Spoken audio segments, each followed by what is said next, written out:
साथियों नमस्कार, मेरा नाम है पवन कुमार। आपका स्वागत है इस कार्यक्रम में। हमारे साथ बसपा और इनेलो गठबंधन से जो प्रत्याशी चुने गए हैं उनसे भी बात करेंगे। बसपा के जिला अध्यक्ष मौजूद हैं और इनेलो के जनरल सेक्रेटरी मौजूद हैं। आज 12 तारीख है और आज नॉमिनेशन का आखिरी डेट है और लगातार नॉमिनेशन हो रहे हैं। वहीं पे बसपा ने भिवानी में भी प्रत्याशी घोषित कर दिया। आपको दिख रहा है कि यूथ एक चुनाव लड़ने आ रहा है, क्योंकि जिस हिसाब से बॉडी है हमको लग रहा है कि चुनाव तो बड़ा बेहतर युवाओं के लिए होने जा रहा है। सबसे पहले आपका बहुत बहुत धन्यवाद। हमारे पार्टी के राष्ट्रीय प्रधान महासचिव व बसपा के सुप्रीमो ने जो मुझे भिवानी की जिम्मेवारी दी है, मैं तय दिल से बहुत बहुत धन्यवाद करता हूँ। और मैं एक युवा हूँ, युवाओं के लिए युवा ही काम कर सकता है। आज जो हमारे हरियाणा में जो हालात है, 10 साल के युवा बहुत बेरोजगार है, दर दर की ठोकरें खा रहे हैं। सरकार कहती है बिना खर्चे बिना पर्चे के काम। जो युवा पीएचडी एमए एलएलबी किए हुए आज पीएन की नौकरी कर रहे हैं, जिन लोगों ने एसडीएम लगना था, कोई तहसीलदार बनना था, कहाँ रोजगार है युवाओं के लिए। युवाओं पे भी बात करेंगे, मगर अभी हम चाहेंगे कि आप अपना परिचय भी दे दीजिए, ये लोग जान लें। मेरा नाम करमवीर यादव है। करमवीर यादव। हाँ जी। मैं वार्ड नंबर 11 से पार्षद हूँ। अच्छा। और मेरी धर्मपत्नी भी वार्ड नंबर 12 से पार्षद है। अच्छा, दोनों मियाँ बीवी दोनों समाज के लिए मैदान में आ गए हैं और पार्षद रहे। जनता का प्यार है, प्रेम है। हम लोगों की सेवा करनी है, हमारी भावना है सेवा करने की। हाँ, इन्होंने मेरे को मौका दिया है। मैं इस पे हमारे प्रधान महासचिव, हमारे सुप्रीमो चौधरी ओम टोला जी और हमारे जो जिला भिवानी इकाई के सभी सदस्य हैं, उनका सभी का बहुत बहुत धन्यवाद करता हूँ। अच्छा, ठीक है। अभी तक की जिम्मेदारी पार्षद दौर की थी, आपके पास भी थी, वाइफ के पास भी थी। अब इस चुनाव में आपको इनेलो बसपा दोनों कार्यकर्ताओं असल मुद्दों पे चुनाव लड़ना है। कितना मुश्किल होने वाला है कि आसान होने वाला है? आसान है। दो पार्टी, कमेरी की गरीब की पार्टी मिलकर हम काम करेंगे। अच्छा जी। ये तो पूंजीपति पार्टी भाजपा, इनके तो आला कमान बैठे ऊपर। मतलब आप कहना चाह रहे वो मुद्दा छेड़ रहे हैं इलेक्टोरल बॉन्ड, जो बाहर से पैसा सारी पार्टियों में आया है। हाँ, इनके तो आला कमान है। अच्छा, आप भिवानी की सीट पर मुझे सुनने में आया सीपीआई एमबीआई है, कांग्रेस से गठबंधन है, जो कि केजरीवाल है, उनके साथ गठबंधन है, मगर यहाँ प्रत्याशी उनके नहीं उतरे, साथ में गठबंधन नहीं है। यहाँ पे वो गठबंधन नहीं दिख रहा है इंडिया अलायंस का। देखो क्या है, कांग्रेस पार्टी ने इंडिया ग्रुप बनाए लोकसभा चुनाव में। उस टाइम इन्होंने जरूरत थी तो उन्होंने मुलायम यादव जी ले ली यूपी में, हरियाणा में आम आदमी पार्टी ले ली और ले लिया। लेकिन आज कांग्रेस पिछड़े वर्ग के साथ बिल्कुल भी नहीं है। अच्छा। ऊपर तो इनका इंडिया ग्रुप बना हुआ है। इलेक्शन जो स्टेट वाइज इलेक्शन क्यों नहीं करते ग्रुप ये? मतलब आपका कहना है कि कांग्रेस जो इंडिया अलायंस बनाई थी वो सिर्फ चुनावी मुद्दे इस्तेमाल कर, ओनली लोकसभा के लिए बस। अच्छा। इन्होंने जो पार्टियां थी उन्होंने इनका फायदा उठाने के लिए, इनके वोट लेने थे। आज उनके साथ बिल्कुल भी नहीं है कांग्रेस पार्टी। 2 सीटों पे आप पार्षद हैं कहा जाए तो, क्योंकि आप भी हैं, वाइफ भी रही हैं, तो उसके बाद ये विधानसभा को कैसे देखते हैं कि कौन सी परेशानियां हैं, कौन से मुद्दे हैं जिन पर काम होने की जरूरत है, इन लोगों ने नहीं ध्यान दिया? मुद्दे बहुत है। सबसे पहले आप देखो शिक्षा, स्वास्थ्य। गांवों में अस्पताल है, वहाँ डॉक्टर नहीं है, स्कूलों में मास्टर नहीं है। और आप भिवानी शहर की दशा, भिवानी शहर सीवरेज का पानी पी रहा है, आज इस पोजीशन में है जी। हमारे विधायक कुछ नहीं कर रहे थे। 15 साल भी गले में गड़बड़ी हो गई जब सब पानी की परेशानी है। और मुद्दे तो बेरोजगारी है, बहुत मुद्दे हैं। और परेशानी तो मुझे कुछ नहीं होगी, वो मैं भिवानी के रहने वाला हूँ। अच्छा, एक युवाओं के साथ भी मुद्दा देखा पोर्टल का, सुनने में आया कि पैसे उनको नहीं मिल रहा है। वो जैसे अनाज मंडी में काम करते हैं, लिस्टिंग करते हैं, तो पहले उन्होंने कहा था उनको रोजगार देंगे प्रॉपर, अब 5,000 6,000 दे रहे हैं, पूरा दिन काम ले रहे हैं। वो लगातार दिख भी रहे थे कार्यक्रम में प्रोटेस्ट करने के लिए कि अभय चौटाला हमारी मांगों को रखें। अभय चौटाला ने समर्थन भी किया कि उन युवाओं की बातों को, मुद्दों को सामने लाएंगे और मदद करेंगे। जो हमारे प्रधान महासचिव जी ने कहा है, सच्चाई है।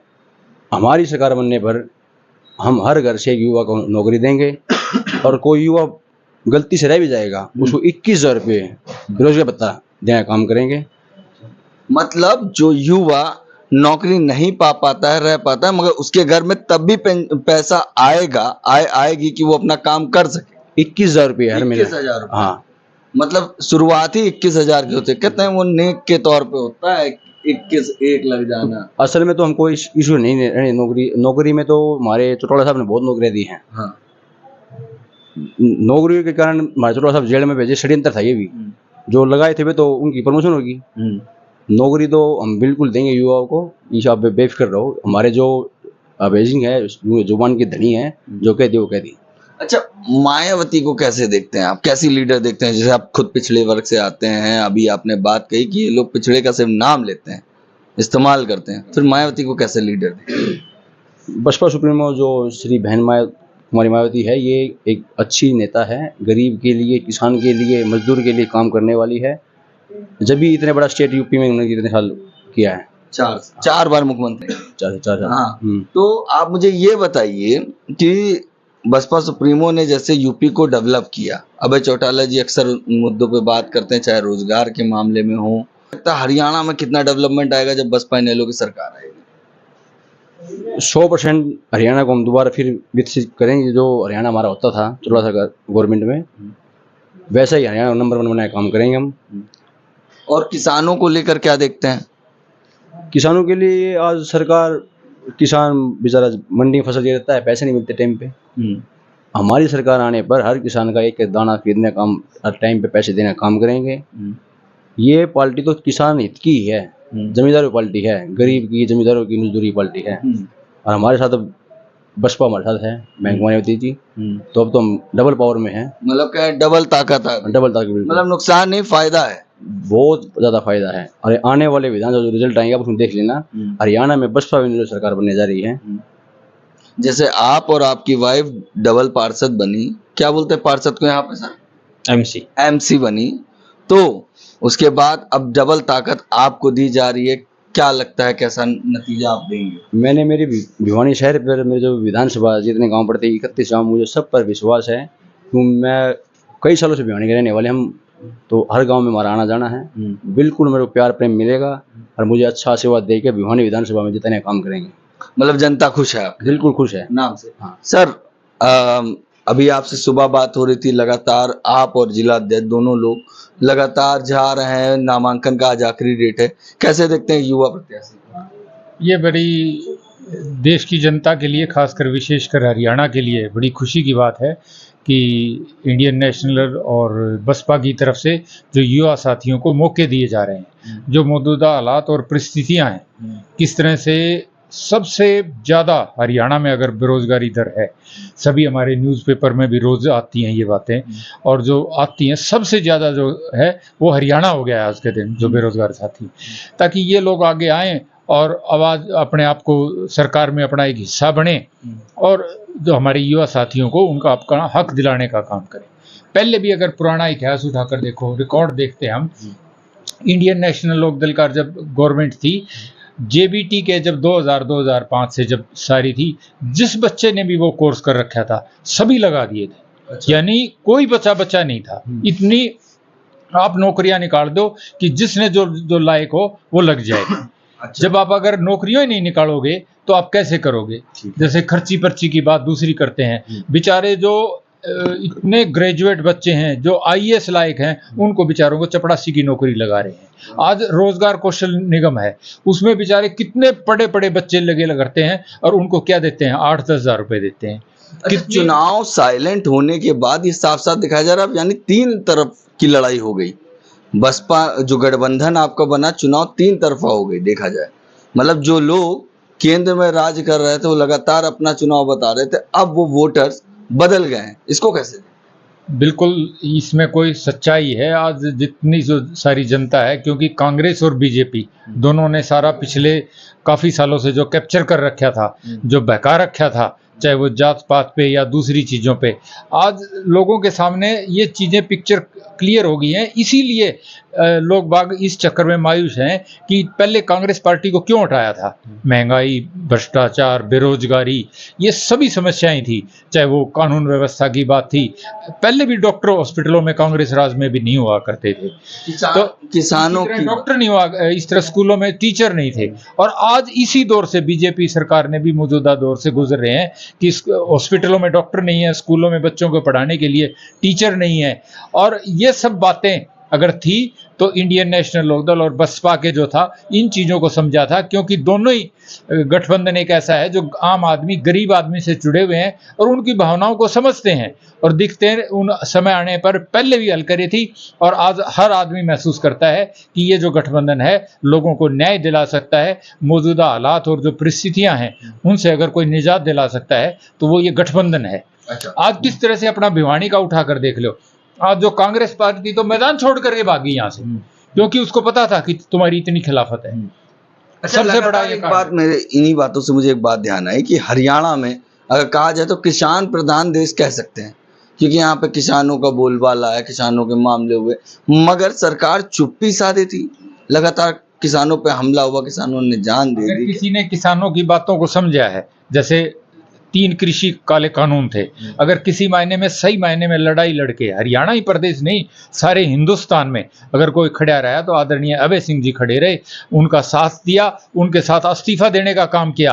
और अगर सबसे बड़ा किसी का योगदान है उसको वापस कराने में तो वो आदरणीय अभय सिंह चौटाला जी हैं, सारे इस हरियाणा ही नहीं हिंदुस्तान में, जो किसानों की भावनाओं को समझा, जो जमीन अपने आप को गिरवी रखवा रहे थे, ऐसा कानून ले आए थे जिससे कि जमीन छूटने वाली थी, उसको अगर पेंडा छुटवाने का किसी की भावनाओं को समझा तो वो इंडियन नेशनल लोकदल पार्टी रही है। अच्छा, एक सवाल और, बहुत ही सटीक जवाब चाहूंगा मैं इस पे।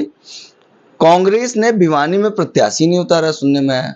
सीपीआई और सीपीआईएम की एंट्री वहां पे की है, इसको कैसे देखते हैं? और इंडी अलायंस में तो तमाम पार्टियां जो अलग से चुनाव यहाँ लड़ रही है, तो क्या उनमें अंदर मतभेद है? वहीं पे बात किया जाए दलितों की, तो शैलजा को साथ ना देना, लगातार जो वो कह रही हाईकमान चाहेगी, मगर यहीं के पदाधिकारी इनकी बुराई करना। और वहां बसपा और इनेलो की बात कर लीजिए तो बसपा और इनेलो ने तय कर लिया है कि मुख्यमंत्री अभय सिंह चौटाला बनेंगे, और अभय सिंह चौटाला ने तय कर लिया है और ये पूरे समाज ने तय कर लिया है कि प्रधानमंत्री बहन जी को बनाएंगे। तो ये जो सोच है इनके अंदर, पार्टियों में भी खंड दिख रहा है, सामाजिक नीतियों में भी खंड दिख रहा है, और बसपा और इनेलो एक साथ लड़ रही, इस पे क्या? इसमें जो मौजूदा हालात और परिस्थितियां रही हैं उसमें ये सब बातें उभर के आ गई थी कि सही मायने में अगर कौन लोगों के बीच में रहकर सही मायने में लोगों के हक के लिए काम कर सकता है। और जो पिछला, चाहे जिस तरह बीजेपी का बिल्कुल साफ हो गया है कि उन्होंने सिर्फ कास्टिज्म कह लो, जात पात पे राजनीति करने के काम किया है, उन्होंने न तो कोई विकास का काम किया न कोई रोजगार का काम किया। सब बातें हैं, चाहे हेल्थ की बात है, चाहे एजुकेशन की बात है, आप चाहे अभी प्रॉपर भिवानी में किस तरह से सीवरेज की, दोनों में, कांग्रेस राज में बीजेपी राज में इतना है, सीवरेज का पानी पीने के लिए सभी मजबूर हैं। और जिस टाइम में पानी की इतनी ज़्यादा किल्लत रहती है कई कॉलोनियों में, तो रोज़ बेचारे धरने पर बैठे रहते हैं, उनको रोज़ सैंपल भी दिखाते हैं कि ये देखो किस तरह हम सीवरेज का पानी पीने के लिए मजबूर हैं। मैं सवाल कर रहा हूँ कि ये सब बातों को अगर किसी ने समझा है, वो जो पिछला है, तो वो टेन्योर आता है। आदरणीय काशीराम जी, आदरणीय बहन मायावती जी ने किस तरह से गरीब को, दलितों को ऊपर उठाया और समाज उठाया, आज वो सारे हिंदुस्तान में एक एग्जाम्पल बना हुआ है। वो किस तरह से कहना है कि ये एक एग्जाम्पल है जिन्होंने करके दिखाया है, किस तरह से सारे अगर उठाने का काम किया है। नहीं तो अदरवाइज तो ये छोटे छोटे राशन दे के, मुफ्त दे के, ये इनको गरीबी रखना चाहते हैं, चाहे वो कांग्रेस पार्टी लगा लो और चाहे बीजेपी लगा लो। अगर इन चीज़ों को किसी ने समझा है तो वो आदरणीय काशीराम और बहन मायावती जी थे, जिन्होंने ये समझा कि हम इनको ऊपर उठाएं और रिजर्वेशन की बात कर ले, उसको अगर सही मायने में रिजर्वेशन का हक दिलाया तो आदरणीय काशीराम जी और मायावती जी थे। अगर सही मायने में आम छोटी छोटी चीज़ों को, जैसे पेंशन जैसी योजना थी, कर्ज माफ़ी थी, जिससे कि छोटा आदमी इतना परेशान हुआ था कि समझ में आया था कि हमारा जीवन यापन कैसे होगा। चौधरी देवीलाल ने इन चीज़ों को समझा था और इन चीज़ों को सारे देश में लागू करने का काम किया था।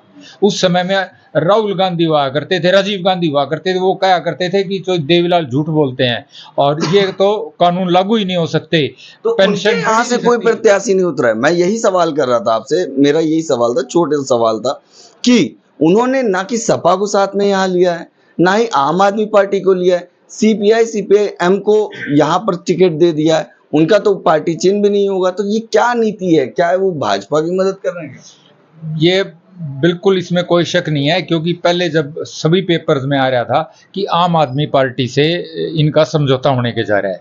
यहाँ अगर भिवानी की बात करें तो आम पार्टी का यहाँ अच्छा प्रभाव था। और किस तरह से, चाहे वो जो पिक्चर सामने उभर के आ रही है उससे साफ है कि भूपेंद्र हुड्डा बीजेपी से मिले हुए हैं। अच्छा। और इसलिए ठाके, क्योंकि वो पता था कि अगर यहाँ आम आदमी पार्टी के साथ कंप्रोमाइज होता तो तकड़ी फाइट में आनी थी। मतलब आप कहना चाह रहे हैं, ये जनाब से जो बात हो रही थी तो उन्होंने ये बात साफ साफ कही। दो बातें मैं बताऊंगा, चाहे तो पीछे जाके सुन लीजिएगा। पहले जो अभी इन्होंने बात कही, इसमें ये बताना चाह रहे कि अगर भारतीय जनता वाली सोच ना होती तो शैलजा को भी अपनाते, इस तरह की बयानबाजी हुड्डा ना करते। और आप लोग लगातार बसपा सुप्रीमो के मॉडल की बात कर रहे थे। एक बात और, इसी बात को जोड़ते हुए थोड़ा सा पीछे जाके सुनिएगा। इन्होंने एक बात कही कि रिजर्वेशन का जो मामला है वो बहुत ही महत्वपूर्ण है, इनेलो उसका समर्थन कर रहा है। और सबसे बड़ी बात कि रिजर्वेशन अभी लागू होना चाहिए, ये बात इन शख्स ने कही। इनका नाम एक बार फिर से सुन लीजिए इन्हीं के मुंह से। सर नाम बताइए। हम स्टेट जनरल सेक्रेटरी हैं इंडियन नेशनल लोकदल पार्टी के। उससे पहले मैं जिला परिषद भिवानी का चेयरमैन भी रहा हूँ, 2 दफा चेयरमैन भी रहा हूँ। उससे पहले ब्लॉक समिति के भी चेयरमैन रहा हूँ और लोगों के लिए संघर्ष कराया है। सुनील लांबा। हाँ जी, सुनील लांबा जी ने ये बात कही, बहुत ही बारीक बात है। अब इसके साथ बात करेंगे जिलाध्यक्ष जी। कैसा लग रहा, आज दिन भर दौड़ना हो रहा है? जी बहुत बढ़िया है। हमारे प्रत्याशी का जो है नामांकन तो शाम में था, इसके बाद हम भिवानी आए हैं। यहाँ इनेलो से भाई छोटे भाई कर्मवीर यादव चुनाव लड़ रहे हैं। अच्छा, प्रत्याशी आप भी उतार रहे हैं, आप लोगों का गठबंधन है, बाकी पार्टियां भी प्रत्याशी उतार रहे हैं। मुझे ये नहीं समझ में आ रहा गठबंधन कैसा है, उनका साथ ही नहीं दिख रहा है। इंडिया अलायंस बड़े अलायंस बनाए रखे हुए हैं, मगर यहाँ पे देखा जा रहा है आम आदमी पार्टी की लहर नहीं दिख रही। तो ASP Azad Samaj party JJP को बूस्ट कर रहे हैं। चुनाव को देखा जाए तो साइलेंटली हो रहा है। क्या ये लड़ाई और बेहतर हो गई बसपा के लिए? बिल्कुल बेहतर होगी जी। ये हमारे गठबंधन से घबरा करके ये ऐसे काम कर रहे हैं। हमारा गठबंधन बड़ा मजबूत है और हमारे जितने भी प्रत्याशी हैं बड़े जिताऊ जुझारू आदमी हैं सारे के सारे। किन मुद्दों पर यहाँ पे चुनाव भिवानी को देख रहे हैं? क्या लग रहा है ये प्रत्याशी कितने हमारे शहर में जो है जल भराव का है, बेरोजगारी है और बहुत ज़्यादा समस्याएं शहर में है। उनके लिए जो है ना ये मुद्दे बहुत हैं यहाँ भिवानी में। अच्छा, ठीक है। ये जिलाध्यक्ष जी से बात हो रही थी, मगर इसमें एक बात निकल के, मैं आखिरी सवाल आपसे लूंगा। आकाश आनंद को जानते हैं? बिल्कुल जानता हूँ। भाषण सुना? बिल्कुल। कैसी लगी भाषण? हमारा युवा है, बहुत अच्छा है। क्या अच्छा लगा? अच्छी बात करता है, जो देश में जो जरूरत है वे मुद्दे उठाता है। अच्छा, हाँ। लगातार ट्वीट भी कर रहे हैं असल मुद्दों पे, किसानों की बात पर, और वहीं युवाओं के साथ जो बेरोजगारी में कांग्रेस और भाजपा बयान दे रही है उसको अजब गजब राजनीति की बात कर रहे हैं। बहुत अच्छे देखा है मैंने, कई जगह हमारे हरियाणा में रैलियां भी की हैं। आकाश आनंद जी और चौधरी बजी ने बहुत अच्छे मुद्दे उठा रहे हैं जो कि हम सभी ने जरूरत है वो मुद्दों की। अच्छा, हाँ, ठीक है। ये हरियाणा की जनता है जिससे हम जिसकी आवाज हम सुनना चाहेंगे और आपको सुनाएंगे भी। मगर अभी जो कैंडिडेट हैं और मौजूदा समय में पार्षद भी रहे हैं, मौजूदा समय में पार्षद खुद भी रहे, इनकी वाइफ भी रही। अब चुनाव में मियां बीवी दोनों मिलकर विधानसभा जीतकर असल मुद्दों पे काम करेंगे। कैसा लगा हमारा वीडियो कमेंट करके जरूर बताइएगा। बाकी बने रहिए हमारे चैनल के साथ। धन्यवाद।